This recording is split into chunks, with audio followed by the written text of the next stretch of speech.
అందరికీ నమస్కారం అండి. ఈరోజు మన ఛానల్లో మరొక టాపిక్ ముందుకు రావడం అయితే జరిగింది. సో ఇది కూడా చాలా ఇంపార్టెంట్ టాపిక్ గైస్. సో ఈరోజు తీసుకొచ్చిన టాపిక్ ఏంటంటే బేసిక్గా చూసుకున్నట్లయితే నర్సెస్ కౌన్సిలింగ్ వెబ్సైట్ అనేది ఆల్మోస్ట్ అందరికీ తెలుసు. ఓకే, సో ఇక్కడ చూసుకున్నట్లయితే బీఎస్సీ నర్సింగ్ కానీ లేదా జిఎన్ఎం ఆర్ ఏఎన్ఎం సంథింగ్ ఈ యొక్క కోర్స్ చేసిన వాళ్ళు సర్టిఫికేట్ రిజిస్ట్రేషన్ అంటే ఇప్పుడు ఫర్ ఎగ్జాంపుల్ ఫార్మసీకి ఎలా ఉంటుందో యాజ్ లైక్ వీళ్ళకి అలాగే ఉంటుంది. సర్టిఫికేట్ రిజిస్ట్రేషన్ అంటే ఫ్రెషర్స్ అయితే కోర్స్ కంప్లీట్ అయిన వాళ్ళు అయితేనేమో ఒక రిజిస్ట్రేషన్ అయితే పెట్టుకుంటారు. అదేవిధంగా దానికి సంబంధించిన రెన్యువల్స్ కూడా ఎవ్రీ ఇయర్ అయితే చేసుకుంటూ ఉంటారు. ఓకే, సో ఇక్కడ చూసుకున్నట్లయితే ఈ యొక్క నర్స్ కౌన్సిలింగ్ వెబ్సైట్లో అసలు రెన్యువల్ కాన్సెప్ట్స్ ఏ విధంగా ఉంటాయి. సో బేసికల్లీ మీ అందరికీ తెలిసిన విషయం ఏంటంటే ఏదైనా అప్లికేషన్ వస్తే దానికి లైవ్ డెమో ప్రాసెస్ అయితే చేసి మీ అందరికీ చూపిస్తాను. బికాస్ ఆఫ్ ఏంటంటే సిటిజన్ ఎండ్లో అయిపోయేది అయితే. ఓకే, సో అదేవిధంగా అసలు జిఎన్ఎం నర్స్ అంటే ఇప్పుడు నర్సుకి సంబంధించిన క్యాటర్ ఏదైతే ఉంటుందో ఆ సర్టిఫికేట్లో మనం రెన్యువల్స్ చేయాలంటే ఎలా. ఓకే, బేసికల్లీ ఏం చేస్తారంటే మీరు దగ్గరలో ఉన్నటువంటి ఇంటర్నెట్ షాప్స్ ఆర్ మీ సేవా సెంటర్స్ ఇలా వెళ్తూ ఉంటారు. సో నేను వెళ్ళొద్దని అనట్లేదు, బట్ ఇలా సిటిజన్ వెబ్సైట్స్ ఉన్నప్పుడు ఏంటంటే మనంగా ట్రై చేయాలి. అసలు మనంగా అసలు అవుతుందా అవదా. ఓకే, సో ఆ ప్రాసెస్ అయితే మీకు ఇప్పుడు నేను లైవ్ డెమో ప్రాసెస్ అయితే చూపిస్తాను. సో ఏ విధంగా ఆన్లైన్లో మనం సబ్మిట్ చేయొచ్చు మన renewal application. Okay, so everything అయితే మీకు ఇప్పుడు నేను సబ్మిట్ చేయడం అయితే జరుగుతుంది. సో ఎక్కడ కూడా స్కిప్ చేయకుండా చూడండి. ప్రతి వీడియోలో మీకు లైవ్ డెమో ప్రాసెస్ ఏ విధంగా చూపిస్తాను. సో ఈ వీడియోలో కూడా మీకు లైవ్ డెమో ప్రాసెస్ అయితే నేను చూపించడం అయితే జరుగుతుంది. సో ఎక్కడ కూడా స్కిప్ చేయొచ్చు సార్. ఇప్పుడు మీకు అంటే ఏమాత్రం లేట్ చేయకుండా మనం లైవ్లోకి వెళ్ళిపోతాం. లైవ్లోకి వెళ్ళే ముందు ఒక చిన్న ఇన్ఫర్మేషన్. కావాల్సిన రిక్వైర్మెంట్ డాక్యుమెంట్స్ ఏంటి. ప్రజెంట్ ఇంకా రెన్యువల్ చేయడానికి ఉన్నాయి కాబట్టి అంటే రిజిస్ట్రేషన్ సంబంధించిన ఇన్ఫర్మేషన్ లేదు కాబట్టి so sorry for that. Renewals ఏ విధంగా చేయాలనే విషయం అయితే మీకు చూపిస్తాను. రెన్యువల్స్ అంటే రిజిస్ట్రేషన్ అయితే ఆల్మోస్ట్ ఎక్కడైతే చదువుకున్నామో వాళ్ళు మనకి రిజిస్ట్రేషన్ అయితే చేయడం అయితే జరుగుతుంది. సో ఇక్కడ చూస్తుంటే రెన్యువల్ చేయడానికి ఫస్ట్ ఆఫ్ ఆల్ మనకి నర్స్ నంబర్ అని ఒకటి ఉంటుంది, మిడ్ వైఫ్ నంబర్ అని ఒకటి ఉంటుంది. ఓకే, అదేవిధంగా ఇయర్ ఆఫ్ రిజిస్ట్రేషన్ ఈ యొక్క డీటెయిల్స్ ఉంటే చాలు. ఈ యొక్క డీటెయిల్స్ మనం ప్రీవియస్గా రెన్యువల్ చేసినా లేదంటే మన సర్టిఫికేట్లు ఎప్పుడైతే ఇష్యూ చేస్తారో దాంట్లో యొక్క నంబర్స్ అయితే ఉంటాయి. తద్వారా ఆ నంబర్స్ ఎంటర్ చేయగానే మన యొక్క బేసిక్ డీటెయిల్స్, మన యొక్క ఫాదర్ నేమ్ ఏంటి, మన యొక్క ప్రజెంట్ అడ్రస్ ఏంటి, మన యొక్క పర్మనెంట్ అడ్రస్ ఏంటి, ఓకే మన కమ్యూనికేషన్ అడ్రస్ ఏంటి, అదేవిధంగా చూస్తుంటే ప్రీవియస్గా మనం అప్లై చేసిన స్లిప్ ఉంటే ఆ స్లిప్ని అప్లోడ్ చేయాల్సిన అవసరం అయితే ఉంటుంది. ఓకే, ఫ్రెష్ రెన్యువల్ అయితే అసలు అలాంటిది ఏమీ ఉండదు. ఓకే, ఇంకా చూసుకున్నట్లయితే గైస్ ఈ యొక్క డీటెయిల్స్ అన్ని కూడా మనం సబ్మిట్ చేసినట్లయితే మనకి రిజిస్ట్రేషన్ ఫీజు కొంత అడుగుతుంది అనమాట. అంటే రెన్యువల్ ఫీజు ఇది 250 రూపీస్ వరకు ఉంటుంది. అదేవిధంగా ఇఫ్ ఇన్ కేస్ ఆ లేట్ రిజిస్ట్రేషన్ అంటే లేట్ రెన్యువల్ అనుకోండి మనకి పెనాల్టీ పడుతుంది. పెనాల్టీ కూడా ఎక్కువ ఉండదు, 100 రూపాయలు అలా ఉంటుంది. బేసిక్గా మనకి 300 లోపే అయిపోద్ది పని. బట్ మీరు బయట మార్కెట్లో అంటే మార్కెట్ అని కాదు బయట మీరు ఎక్కడైనా చేయించుకున్నట్లయితే 500 రూపీస్ వరకు కూడా మీకు ఛార్జబుల్స్ అయితే చేయటం అయితే జరుగుతుంది. సో అది నేను తప్పనట్లేదు, ఆ సర్వీస్ ఛార్జ్ అలా ఉండొచ్చు. Okay, so sorry for that, చాలా ఎక్కువ లెంతీ తీసుకున్నట్టున్నాను. ఇక లైవ్లోకి వెళ్ళిపోతాం. లైవ్ డెమో ప్రాసెస్ ఏ విధంగా ఉందో మీకు చూపించడం అయితే జరుగుతుంది. సో ఎక్కడ కూడా స్కిప్ చేయకుండా చూడండి. సో గైస్ మీకు నేను ఇప్పుడు లైవ్ డెమో ప్రాసెస్ అయితే చూపించడం అయితే జరుగుతుంది. సో దానికి సంబంధించిన వెబ్సైట్ వచ్చేసి HMIS ఓకే AP.gov.in ఓకే. ఈ యొక్క వెబ్సైట్ వచ్చేసేసి official portal for nursing council. Okay, so ఇక్కడ చూసుకున్నట్లయితే సో రిజిస్ట్రేషన్ అంటే కాలేజ్లో కంప్లీట్ అంటే స్కూల్లో మీరు కోర్స్ కంప్లీట్ చేయగానే వాళ్ళు రిజిస్ట్రేషన్స్ అయితే కంప్లీట్గా పెడతారు ఖచ్చితంగా. ఇక్కడ రెన్యువల్స్కి వచ్చేసి మ్యాక్సిమం అనేది పెట్టుకోవాల్సిన అవసరం ఉంటుంది. సో ఇక్కడ రెన్యువల్స్లో మీ అందరికీ తెలిసిన విషయం ఏంటంటే నేను ఏం చేసినా సరే ఏదైనా డెమో ఫామ్ ఉంటే మాత్రం ఖచ్చితంగా ఒక క్యాప్చరింగ్ అయితే తీసుకుంటారు. సో అదేవిధంగా ఈరోజు ఒక వీడియో దొరికింది. సో మీకోసం ఇది చేస్తున్నాను. సో బేసిక్గా మీరు ఏం చేస్తారంటే మీ సేవకు లేదా ఇంకెక్కడికో వెళ్ళి ఆ నియర్లీ 500 రూపాయల పైనే మీకు అంటే రెన్యువల్ ఛార్జెస్ తీసుకుంటారు. సో అలాంటివి ఏమీ లేకుండా అంటే తప్పని నేను అనట్లేదు. ఒకవేళ తెలియకపోతే మనం వెళ్ళటమే, సర్వీస్ ఛార్జ్ అక్కడ ఎంత డిసైడ్ అయితే మనం అంత పే చేయటమే. ఓకే, సో ఈ యొక్క అప్లికేషన్ ఏ విధంగా మనంగా ఆన్లైన్ చేసుకునే విధానం గురించి ఈరోజు నేను మీతో తెలియజేయడానికి ఈ యొక్క వీడియో అయితే చేయటం అయితే జరుగుతుంది. ఒకసారి చూడండి. సో ఇక్కడ చూసుకున్నట్టయితే నేను ఇక్కడ మనది ఏదైతే ఉందో సో జిఎన్ఎం ఉంది. సో నేను జిఎన్ఎం క్లిక్ చేస్తున్నాను. సో జిఎన్ఎం అని క్లిక్ చేయగానే మనకి ఇక్కడ ఏమడిగింది నర్స్ నెంబర్ అని చెప్పేసి అడిగింది చూడండి. అదేవిధంగా ఇక్కడ మిడ్ వైఫ్ నెంబర్ అని అడిగింది. సో ఇక్కడ నేను నర్స్ నెంబర్ ఎంతైతే ఉందో నేను అది ఎంటర్ చేస్తున్నాను ఇక్కడ. ఓకే, సో అదేవిధంగా చూసినట్లయితే మిడ్ వైఫ్ నెంబర్ అని అడిగారు కదా. సో ఇక్కడ మిడ్ వైఫ్ నెంబర్ కూడా ఎంటర్ చేస్తున్నాను. ఆ తర్వాత ఇక్కడ ఏ ఇయర్ రిజిస్ట్రేషన్ ఉందో అది మెన్షన్ చేసి జస్ట్ సబ్మిట్ క్లిక్ చేయగానే ఏంటంటే మనకి అప్లికేషన్ ఓపెన్ అవడం అయితే జరుగుతుంది. ఆ పర్టికులర్ యొక్క వ్యక్తి డీటెయిల్స్తో సహా. ఓకే, సో అవన్నీ అయిపోయిన తర్వాత ఇక్కడ వాళ్ళ యొక్క క్యాస్ట్ కమ్యూనిటీ అనేది మెన్షన్ చేయమన్నాడు. సో అది కూడా మనం మెన్షన్ చేయాలి విత్ పూర్తిగా. అదేవిధంగా వీళ్ళు నేటివిటీ ఎక్కడ అవుతున్నారనే విషయం కూడా మనం మెన్షన్ చేయాలి. అదేవిధంగా ఏ డిస్టిక్ వాళ్ళు కూడా మెన్షన్ చేయాలి. If in case communication address present address వేరు పర్మనెంట్ అడ్రస్ వేరు అనుకుంటే then have to make no. అప్పుడు మీకు పక్క కాలం కూడా ఎనేబుల్ అవుతుంది. సో మొత్తం అన్నీ ఒకటే కాబట్టి నేను మొత్తం ఇక్కడ డీటెయిల్స్ అయితే ఇస్తున్నాను. ఓకే, సో అదేవిధంగా చూసుకున్నట్లయితే గైస్ ఇక్కడ చూస్తున్నారు చూడండి మీరు పిన్ కోడ్ అయితే మనల్ని అడగటం అయితే జరిగింది. ఓకే, సో ఇప్పుడు నేను ఇక్కడ పిన్ కోడ్ అయితే ఇస్తున్నాను. సో ఒకసారి చూడండి మీరు.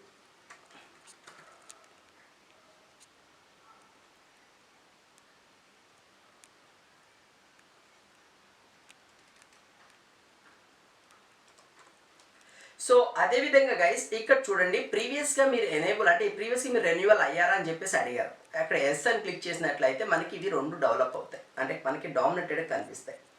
ఇక్కడ ప్రీవియస్గా రెన్యువల్ అయినప్పుడు అప్పుడు రిసీప్ట్కి ఒక నంబర్ ఉంటుందండి. ఓకే, అదేవిధంగా చూసినట్లయితే రెన్యువల్ అప్ టు ఎప్పటి వరకు ఉంది, ఇది సెప్టెంబర్ 30కి ఆ రెన్యువల్ అనేది క్లోజ్ అయిపోయింది, అంటే అప్పటి వరకు వ్యాలిడ్ ఉంది. సో అదేవిధంగా ప్రీవియస్గా మీరు అప్లోడ్ చేసిన అంటే వచ్చిన సర్టిఫికేట్ని ఇక్కడ అప్లోడ్ చేయాలి. ఓకే, అదేవిధంగా చూసుకున్నట్లయితే ఇక్కడ అప్లికెంట్ యొక్క మెయిల్ ఐడి, అప్లికెంట్ యొక్క మెయిల్ ఐడి ఎంటర్ చేసాం గైస్. తర్వాత అప్లికెంట్ యొక్క మొబైల్ నంబర్. ఓకే, ఇది మనకి మోస్ట్ ఇంపార్టెంట్ అండి.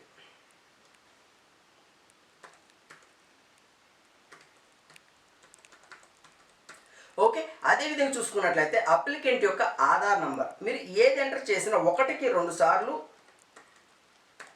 క్రాస్ వెరిఫికేషన్ చేసుకోవాల్సిన అవసరం ఉంది. So okay, okay everything okay, and also mobile number cross verification చేసుకోవాల్సిన అవసరం ఉందని చెప్పాను కదా. So okay, everything is okay fine. మీరు ఎక్కడ వర్క్ చేస్తున్నారు?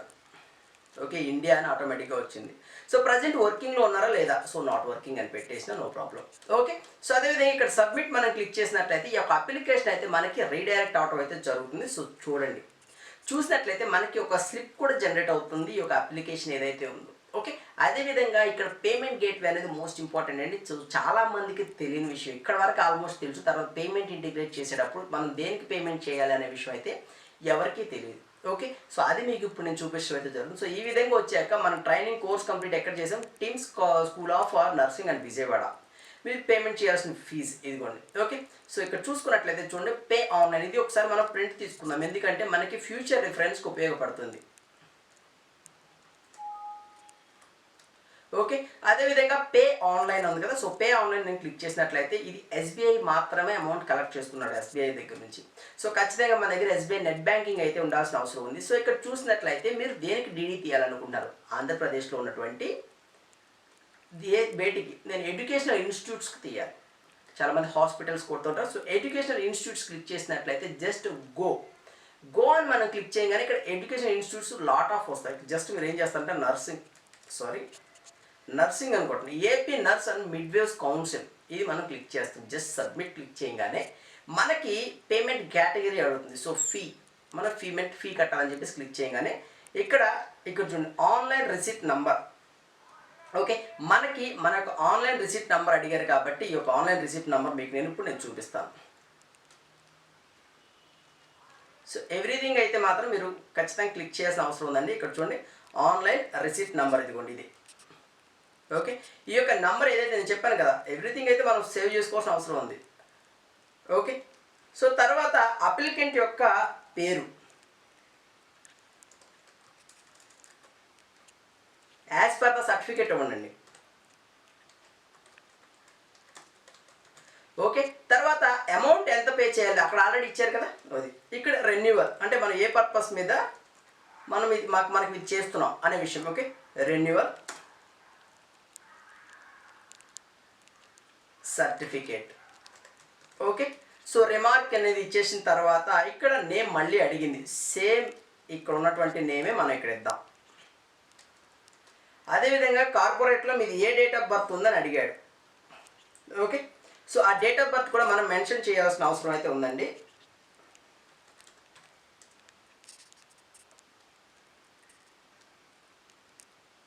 సో ఓకే, నేను డేట్ ఆఫ్ బర్త్ అంటే కార్పొరేట్లో ఏ డేట్ ఆఫ్ బర్త్ ఉందో విషయం కూడా మనకి ఇది చూడండి, 5/6/85. Okay, so 5/6/85. తర్వాత అప్లికెంట్ యొక్క మొబైల్ నెంబర్ అనేది మెన్షన్ చేయాల్సిన అవసరం కూడా ఉంది, ఎందుకంటే ఇది పేమెంట్కి సంబంధించింది కాబట్టి. ఓకే, అదేవిధంగా అప్లికెంట్కి సంబంధించిన మెయిల్ ఐడి కూడా మెన్షన్ చేయమని అడిగారు ఇక్కడ. సో ఇక్కడ చూసుకున్నట్లయితే ఇక్కడ క్యాప్చా అయ్యింది, ఫైనల్ స్టెప్ ఇచ్చేసిన తర్వాత క్యాప్చా ఇచ్చేసిన తర్వాత ఇక్కడ సబ్మిట్ క్లిక్ చేయండి. సో సబ్మిట్ క్లిక్ చేస్తే చూడండి ఈ విధంగా 250 రూపీస్ కట్ చేయాలని చెప్పేసి ఉంది. సో జస్ట్ కన్ఫర్మ్ అని నేను క్లిక్ చేస్తున్నా. క్లిక్ చేయగానే ఇదిగోండి ఎస్బీఐ అయితే ఎన్ని ఛార్జెస్ ఉన్నాయి, అదర్ కార్డ్స్ అయితే ఎన్ని ఛార్జెస్ ఉన్నాయి అన్నారు. సో ఇవన్నీ పక్కన పెట్టేద్దాం, మనం డైరెక్ట్గా ఎస్బీఐ నుంచి చేద్దాం. పోతే ₹1 పోతుంది. ఓకే, సో అదేవిధంగా మీ యొక్క ఎస్బీఐకి సంబంధించిన డీటెయిల్స్ ఏదైతే ఉంటాయో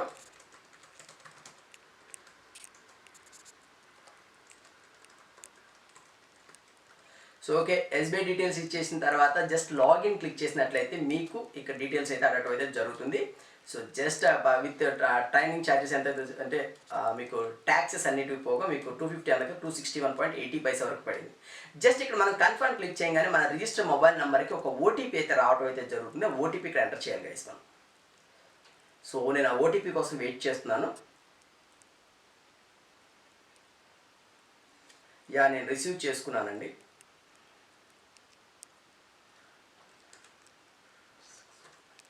ఓకే, ఓటీపీ ఎంటర్ చేసిన తర్వాత జస్ట్ కన్ఫర్మ్ అని క్లిక్ చేయగానే మనకి ఈ యొక్క అమౌంట్ అయితే కట్ అయింది, ఒక డిడక్షన్ అయింది చూపిస్తుంది. సో జస్ట్ నేను ఇది క్లిక్ చేశాను. జస్ట్ ఇదిగోండి వ్యూ అండ్ క్లిక్ ఉంది కదా, సో ఇది క్లిక్ చేసినట్లయితే మనకి దీనికి సంబంధించిన అప్లికేషన్ అయితే వస్తుంది అనమాట. సో ఈ పేజ్ ఏమవుతుందంటే ఆటోమేటిక్గా కాసేపటికి రీడైరెక్ట్ అవుతుంది. ఓకే, లేదా ఇప్పుడు return to state bank correct home పేజ్గా రావాలి. ఇక్కడ చూసినట్లయితే చూడండి, సో ఎవ్రీథింగ్ అయితే వచ్చింది. ఇది మనం ప్రింట్ తీసుకోండి, ఎందుకంటే మనకి ఉపయోగపడుతుంది.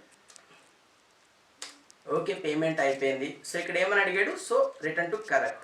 సో ఇక్కడ అమౌంట్ అంతా కరెక్ట్ అయిపోయిన తర్వాత కాసేపటికి మన లాగిన్లోకి వెళ్తే ఆటోమేటికల్గా మనకి ప్రింట్ అండ్ సర్టిఫికేట్, మన యొక్క మెయిల్ అండ్ లింక్, అదేవిధంగా దీని యొక్క డీటెయిల్స్ అయితే మనకి సింకింగ్ అయితే కనిపిస్తాయి. సో ఇది అండి ప్రాసెస్. ఎవ్రీవన్ ప్రతి ఒక్కరు కూడా ట్రై చేయండి ఉన్న సిటిజన్ లాగిన్స్, ఎందుకంటే ప్రతి ఒక్కరు యూస్ చేసుకోవాలి. యూస్ చేసుకుంటేనే మనకి అంటే మనంగా మెచ్యూర్ అంటే మన మైండ్ అనేది కొంచెం డెవలప్ చేసుకోవాలి ఎప్పుడు కూడా, year by year. Okay, so అందుకు ఈరోజు యొక్క వీడియో అయితే మేము తీసుకురావడం అయితే జరిగింది. సో ఇది అండి రెన్యువల్ చేసుకునే ప్రాసెస్.